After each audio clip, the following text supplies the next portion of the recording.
Olá, queridos, sejam bem-vindos em nosso canal. Aqui é o pastor Wagner Aprígio. Que bom que você veio. Se inscreva em nosso canal, compartilhe esta mensagem. Assim, o YouTube entende que a nossa mensagem, a palavra de Deus é relevante e milhares de pessoas serão alcançadas para a glória de Cristo Jesus. Ouça agora uma palavra de esperança para a sua vida. Escute, Jesus te ama e te chama para viver uma nova e linda história.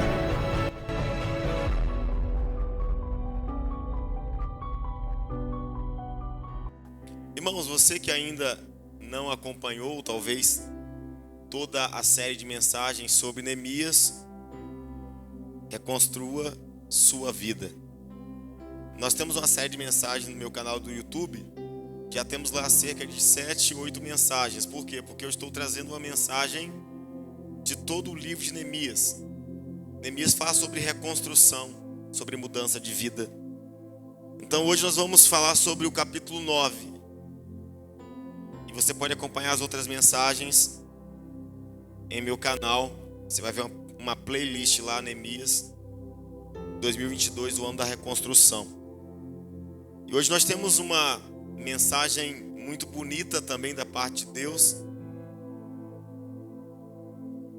Eu tenho certeza que o Senhor vai falar ao nosso coração, amém?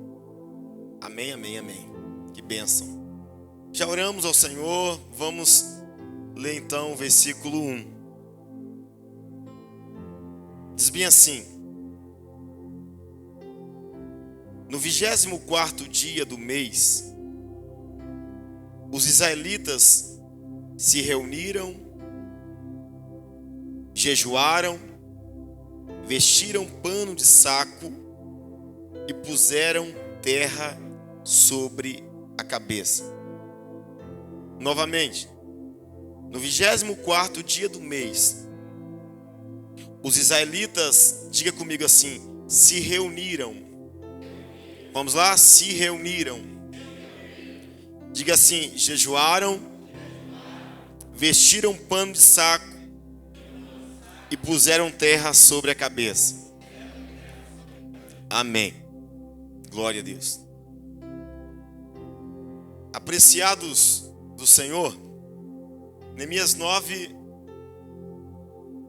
fala sobre uma reunião poderosa, onde o povo do Senhor decide se reunir com alguns propósitos bem definidos. A mensagem aqui é bem explícita, é cristalina, é clara. E a palavra-chave que eu quero destacar nesse capítulo 9 é: o povo de Deus se reuniu. Eles, os israelitas, se reuniram. Os israelitas significando povo de Deus. O que nós somos hoje em Cristo Jesus. Somos o povo de Deus em Cristo Jesus. A Bíblia diz que em Cristo somos a família de Deus. Então, nós hoje, nós somos o povo de Deus, pela fé em Cristo Jesus. O povo de Deus, então, os israelitas, aqui no tempo de Neemias, eles se reuniram. Eles se reuniram, diz a Escritura. Eles jejuaram nessa reunião. Eles vestiram um pano de saco e puseram terra sobre a cabeça. Jejum, se vestir com pano de saco e pôr terra sobre a cabeça. Isso se traduz em: eles se humilharam diante do Senhor. Que reunião foi essa? A reunião que os israelitas fizeram é exatamente a reunião que nós precisamos fazer. O povo de Deus não se reúne inutilmente. O povo de Deus não se reúne para coisas triviais. O povo de Deus não faz reuniões banais. O povo de Deus se reúne para glorificar o nome de Deus. O tema para esta mensagem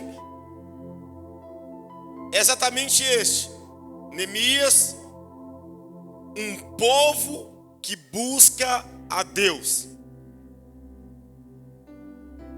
O que acontece quando um povo resolve buscar a Deus? Quais são as atitudes imprescindíveis de um povo que decide buscar a Deus? Nós vamos destacar no versículo 2. Se no versículo 1 nós destacamos a palavra, eles se reuniram, uma reunião de louvor a Deus. No versículo 2, eu posso destacar uma outra palavra com você. Diz aqui, os que eram de descendência israelita tinham se separado de todos os estrangeiros. Outra palavra chave: eles se separaram dos estrangeiros.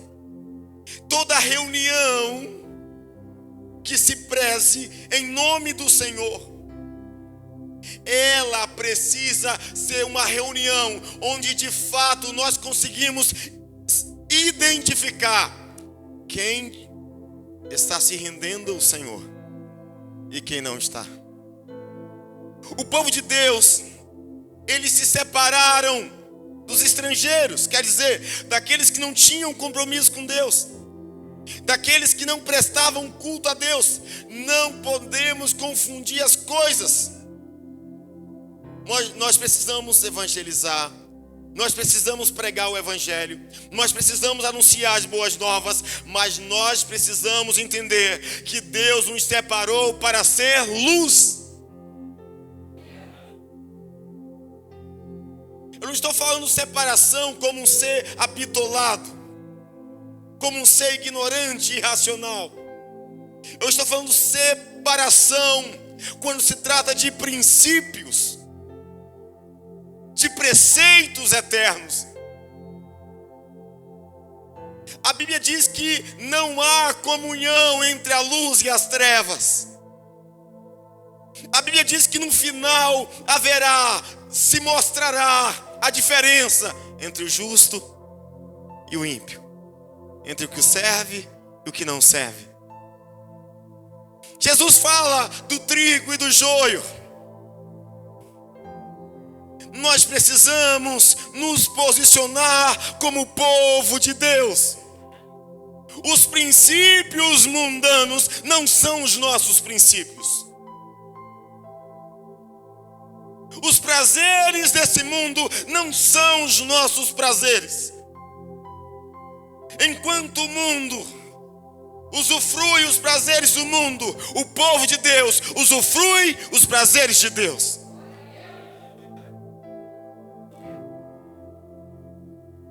O povo de Deus precisa aprender,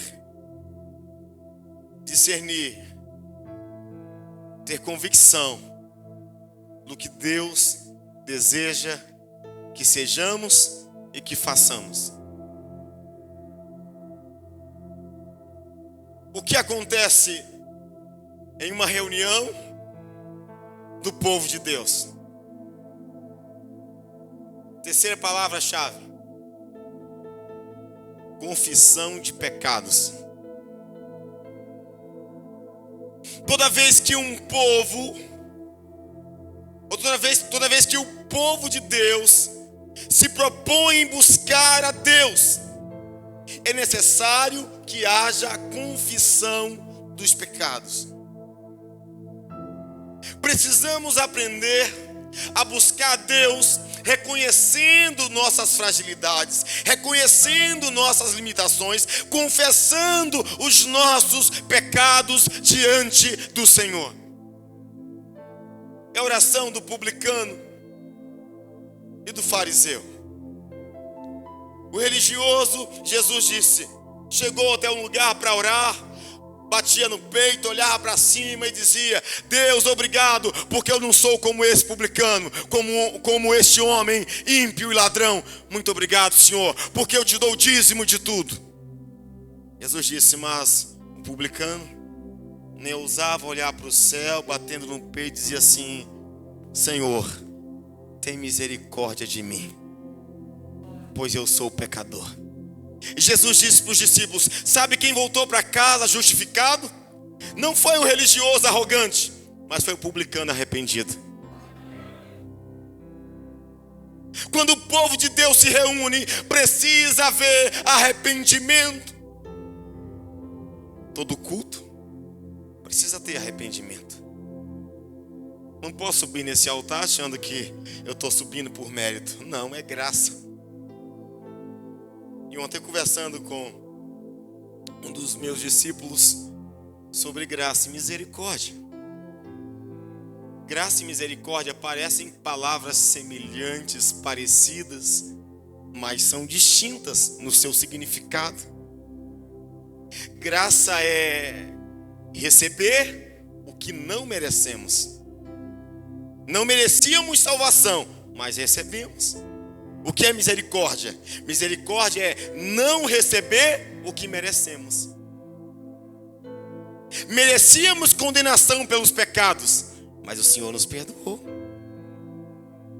Novamente, graça é receber o que eu não mereço. Perdão. Misericórdia é não receber o que eu mereço. Condenação. O povo de Deus, quando se reúne, precisa confessar pecados. E onde nós encontramos isso, pastor?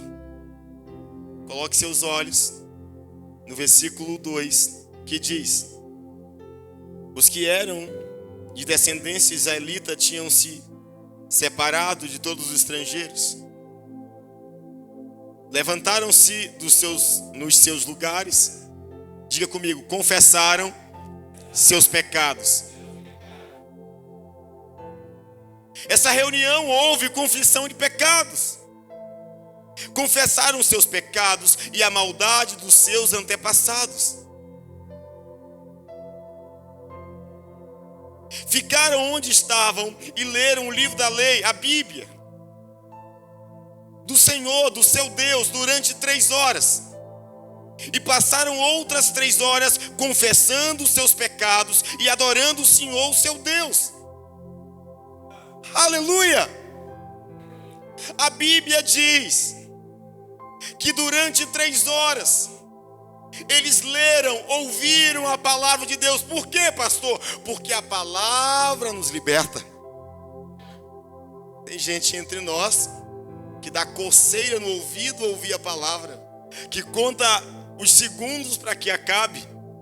Mas a Bíblia diz que um povo que se reúne para adorar a Deus confessa pecados. Como? Ouvindo a palavra de Deus. Eles passaram 3 horas ouvindo a palavra, estudando a palavra e confessando o pecado. 3 horas ouvindo a palavra que liberta. 3 horas confessando palavras para perdão dos pecados. 3 horas confessando pecados. Não foi pedindo bênção. Não foi pedindo carro, pedindo casa, pedindo dinheiro. Eles passaram 3 horas confessando pecados. Eles passaram 3 horas ouvindo a palavra de Deus, aprendendo a palavra de Deus. Sabe o que a gente faz hoje? A gente é obrigado a fazer. Se uma pregação hoje passa 40 minutos, o povo fica agoniado. Você vai olhar no YouTube, os grandes pregadores, a maioria deles, quanto tempo de mensagem? 30, no máximo 40. Por que eles estão pregando pouco tempo, pastor? Porque o povo quer assim. Porque as pessoas dizem: ó, pastor, prega 20, 30 minutos, porque passar disso o povo não quer ouvir mais.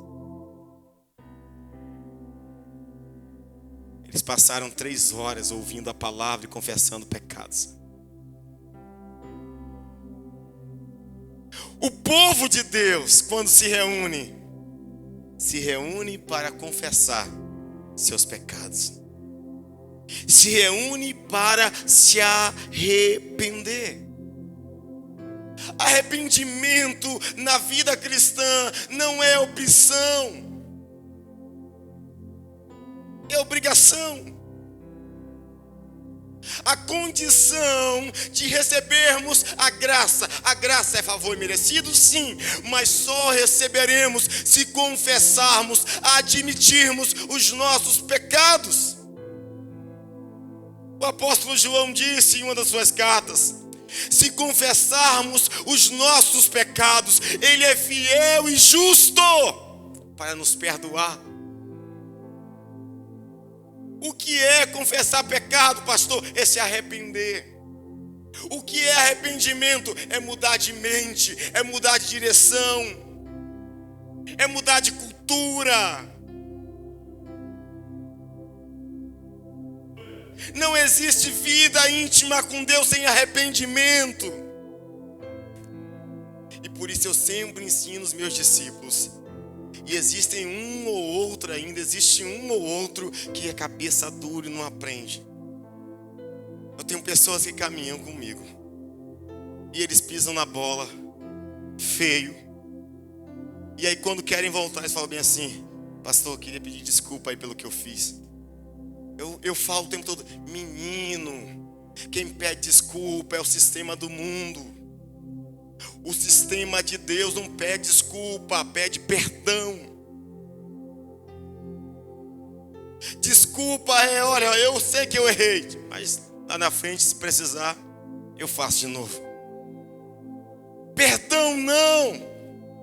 Perdão, ele é um sentimento profundo que está doendo. Eu errei, doeu em mim. O arrependimento causa uma tristeza interior dentro de nós, em nosso coração. E o apóstolo Paulo falou do choro de arrependimento e o choro de remorso. Ele disse: o choro para o mundo causa a morte, promove a morte, mas o choro para Deus é arrependimento e vida. Você percebe essa diferença entre o choro de Pedro e o choro de Judas? Os dois erraram, ou todos os discípulos falharam, todos negaram Jesus. Mas a Bíblia diz que Judas sentiu remorso e se enforcou. Porque o remorso não muda por dentro. O remorso é um sentimento externo que até permite que as lágrimas rolem, mas existe uma lágrima, um título para essa lágrima no mundo, é a chamada lágrima de crocodilo. A lágrima de Pedro é diferente. Jesus chega para ele e pergunta: tu me amas? Tu me amas? Tu me amas? E a terceira vez, em lágrimas, ele diz: tu sabes de todas as coisas. E nunca mais Pedro foi o mesmo. A reunião que um povo que adora o Senhor faz precisa ter arrependimento. Sem arrependimento não tem perdão dos pecados. Se você conferir comigo o versículo 5 diz: e os levitas Jesua, Cadmiel, Bani,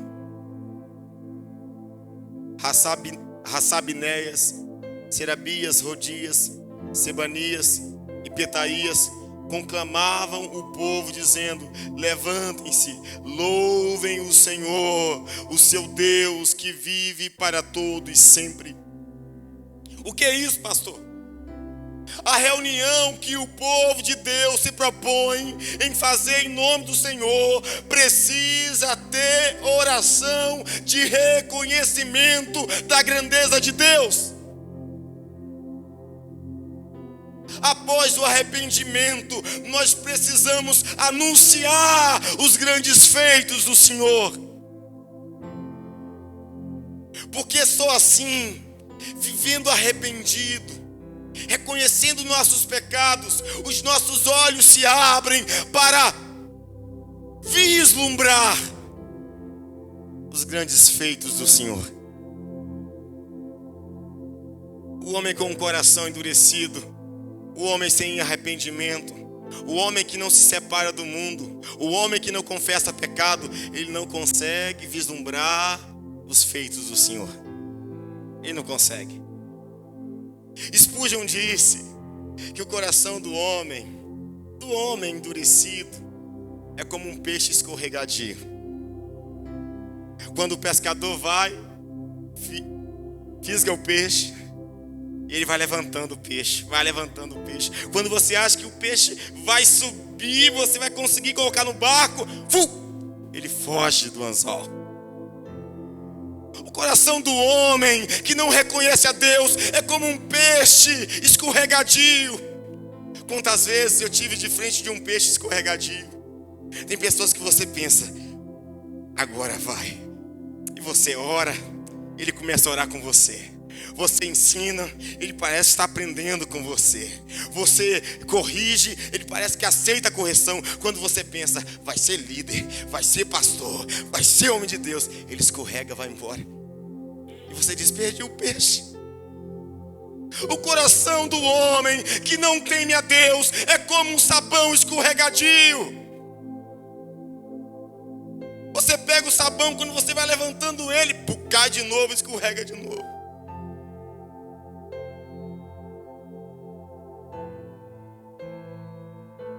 A reunião do povo de Deus precisa ter oração de louvor pelos grandes feitos do Senhor. Você vai conferir comigo do versículo 5, parte B, até o versículo 6. Você vai perceber que o povo louva a Deus pela criação do universo. Por quê? Porque se arrependeram. Por quê? Porque os olhos se abriram. Por quê? Porque a gratidão brotou no coração. Receba o versículo 5, parte B. Eles disseram: bendito seja o teu nome glorioso. A tua grandeza está acima de toda a expressão de louvor. Só tu és Senhor. Primeiro, fizeste os céus e os mais altos céus e tudo que neles há. Segundo, a terra e tudo que nela existe. Terceiro, os mares e tudo que nele existe. Tudo deste vida. Tu deste vida a todos os seres, e os exércitos dos céus te adoram. O homem que se arrependeu, ele consegue perceber e contemplar a beleza da criação do Senhor. Eles agora estão orando. Após o arrependimento, pelo louvor, eles dizem: eu te louvo porque tu criaste os céus dos céus. Eu te louvo porque tu criaste a terra e tudo que nela habita. Eu te louvo porque tu criaste os mares. O homem que se arrepende diante de Deus, que recebe Cristo como Senhor, ele olha a natureza e diz: foi Deus que fez. Ele não está confuso com o que os teóricos dizem da criação. Ele não está confuso se a Terra foi formada pelo Big Bang. Ele não está confuso pensando, será que eu vim dos macacos? Não, ele diz, não. Eu sou um homem arrependido. Eu sei agora, eu conheço as maravilhas de Deus. Tudo que existe foi Deus que fez. Foi Deus quem fez. Aleluia. Amém.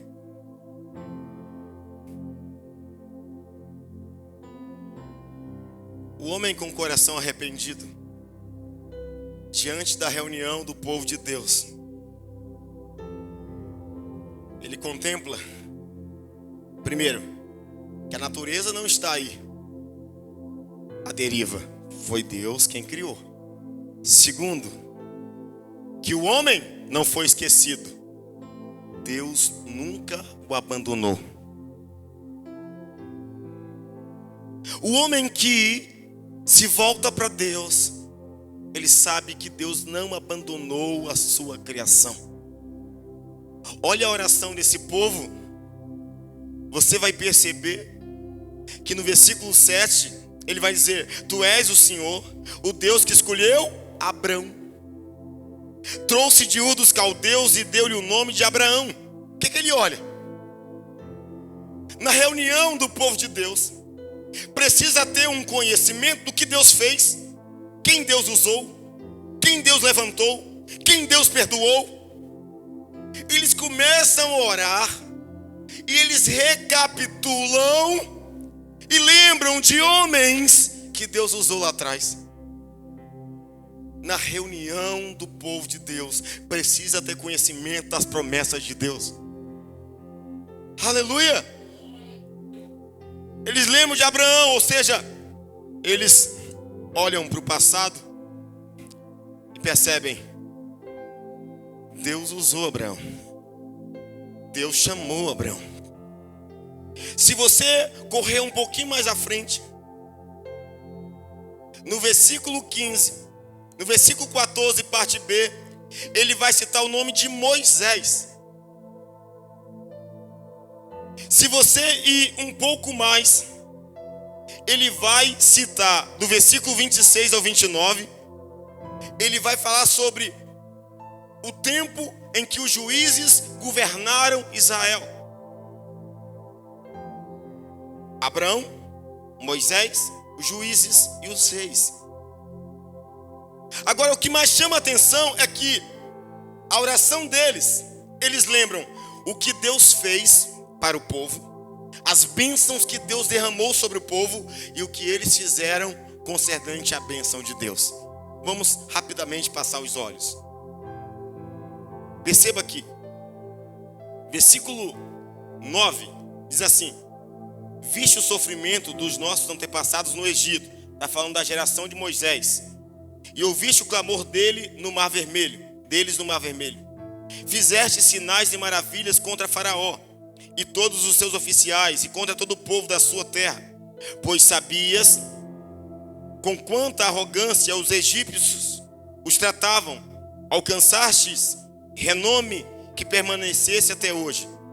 Dividiste o mar diante deles, para que o atravessassem a seco.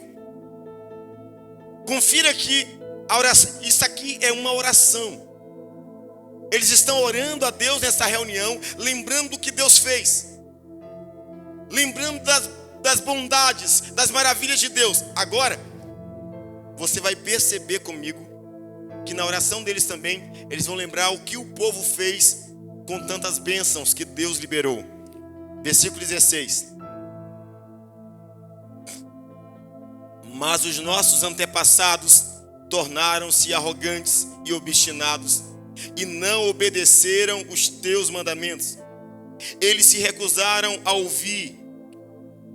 ouviste, e esqueceram-se dos milagres que realizastes entre eles.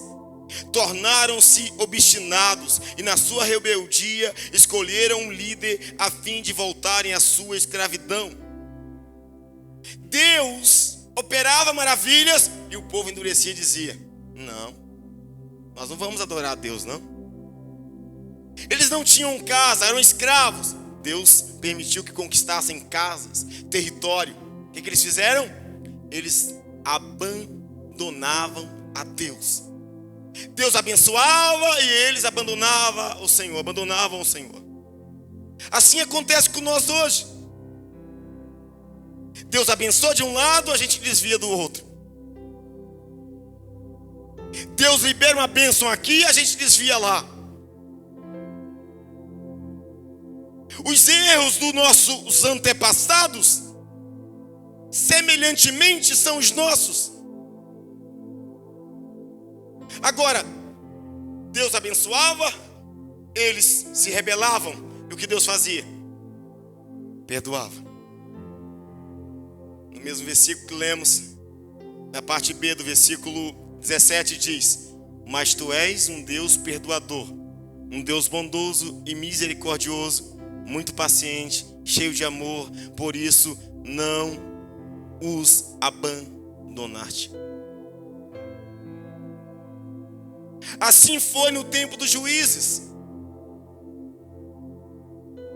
Deus levantava um homem, dava vitória através daquele homem, o povo se desviava. Quando estavam sofrendo, eles clamavam o Senhor. Deus perdoava, levantava outro juiz, dava vitória ao povo, eles se desviavam. Gritavam depois de dor, Deus perdoava. Era um ciclo vicioso, onde Deus levanta, o homem cai, Deus perdoa. Deus levanta, o homem cai, Deus perdoa. Deus levanta, o homem cai, Deus perdoa. Esse ciclo vicioso nos persegue até hoje. Versículo 19 diz: foi por tua grande compaixão que não os abandonaste no deserto. De novo. Versículo agora 27 diz: por isso tu os entregaste nas mãos de seus inimigos, que os oprimiam, mas quando foram oprimidos, clamaram a ti dos céus, tu os ouviste, e na tua grande compaixão deste-lhes libertadores, que os livraram da mão de seus inimigos. Deus não abandona aqueles que o buscam. Mesmo na teimosia do povo, Deus continua perdoando. Não sei como você está, mas você conhece seu coração, pelo menos parte dele. Não existem super-homens, Mulher Maravilha. Existem seres humanos que se entregam ao Senhor, reconhecem seus pecados e buscam viver rendidos diante do Senhor. Pastor, qual é a atitude final que devemos ter em cada reunião como povo de Deus? Eu quero te mostrar nos versículos finais quais devem ser nossas atitudes. Eles olharam para o passado e perceberam: se teve jeito para eles, também tem para nós. Perceba aqui, estamos falando aqui do tempo de Neemias, no versículo 32. Eles dizem: agora, em nosso tempo, agora, nesse exato momento, agora, em nossa geração, agora. Portanto, nosso Deus, ó Deus grande, poderoso e temível, fiel à tua aliança e misericordioso, não fiques indiferentes a toda aflição que veio sobre nós, sobre nossos reis, sobre nossos líderes, sobre os nossos sacerdotes, sobre os nossos profetas, sobre os nossos antepassados e sobre todo o teu povo, desde os dias dos reis da Assíria até hoje. Eles olham para o tempo atual e dizem: Senhor, olhe para nós. Se o Senhor olhou para os nossos antepassados, se o Senhor perdoou os nossos antepassados, o Senhor também pode nos perdoar. E como inicia esse processo de cura em uma reunião do povo de Deus? Assumindo toda a culpa das nossas ruínas. Versículo 33, eles dizem: em tudo que nos aconteceu, foste justo. Em tudo que nos aconteceu, foste justo. Agiste com lealdade, mesmo quando fomos infiéis. O povo de Deus admite sua culpa. O povo de Deus não vive desculpas, mas admite culpas. Senhor, eu admito que tudo de ruim que me aconteceu foi por minha causa. Versículo 37, eles continuam dizendo: por causa de nossos pecados, a sua grande produção pertence aos reis que puseste sobre nós, por causa dos nossos pecados. Nossos pecados. Fechando, a reunião que o povo de Deus deve fazer precisa terminar com uma concordância de compromisso perante a sua palavra. Todo culto que nós participamos precisa terminar com a nossa concordância, com o nosso coração, assegurando da seguinte forma: a partir de agora eu vou mudar de vida. A partir de agora eu vou viver diferente. A partir de agora a palavra vai ser minha bússola. A partir de agora a palavra vai ter um poder ativo na minha vida. Conclusão, versículo 38. O povo concordou com a oração e renovou o compromisso com Deus. Diz aqui: em vista disso tudo, ou seja, de toda a reunião, de todo o processo que eles passaram na reunião com Deus, em vista disso tudo, eles disseram: estamos fazendo um acordo, por escrito e assinado por nossos líderes, nossos levitas e nossos sacerdotes. Qual acordo que eles fizeram? A partir de agora, nós vamos voltar de todo o coração para o Senhor. Um povo que se reúne para adorar a Deus precisa sair da reunião com um compromisso firmado: a minha vida eu entrego ao Senhor Jesus Cristo, que morreu por mim, me perdoou e me deu uma nova vida na cruz do Calvário. Se você recebe esta palavra, aplaude o Senhor bem forte, em nome de Jesus. Amém e amém.